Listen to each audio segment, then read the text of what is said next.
السلام علیکم دوستو، امریکہ سے فرحت خان آپ سے مخاطب ہے۔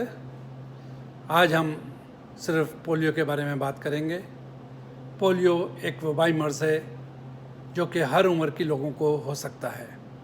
خصوصاً بچوں پر یہ ایک وائرس کی شکل میں حملہ آور ہوتا ہے اور بروقت علاج نہ ہونے کے سبب بعض اوقات مریض کو مستقل اپاہج بنا دیتا ہے اور کبھی کبھی تو سانس لینے والے اعضاء کو متاثر کر کے موت کا باعث بھی بن سکتا ہے۔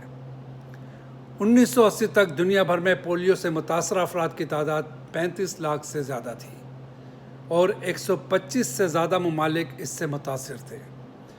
1988 میں اس بیماری سے مقابلہ کرنے کے لیے عالمی سطح پر ایک تنظیم GPEI گلوبل ایریڈیکیشن انیشیٹو بنائی گئی تاکہ وائرس کا پھیلاؤ روکنے کے لیے عالمی سطح پر ویکسینیشن مہم چلائی جائے۔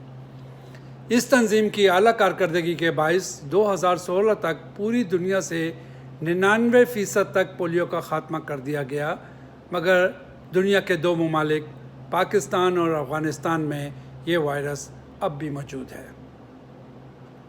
WHO کے مطابق ستمبر 20 میں افغانستان میں پولیو کے 61 اور پاکستان میں 142 مریض سامنے آئے، جو کہ ایک تشویشناک صورتحال ہے۔ پاکستان میں بل اینڈ میلنڈا گیٹس اور دیگر تنظیموں کے تعاون سے بچوں کو حفاظتی قطرے پلانے کی مہم جاری ہے۔ بعض پاکستان دشمن عناصر اس مہم کے خلاف منفی پروپیگنڈا کر کے اس میں رکاوٹیں ڈال رہے ہیں۔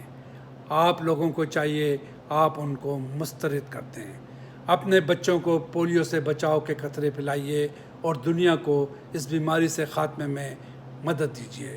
یہ پیغام مفاد عامہ کے لیے ہے۔ شکریہ۔ السلام علیکم۔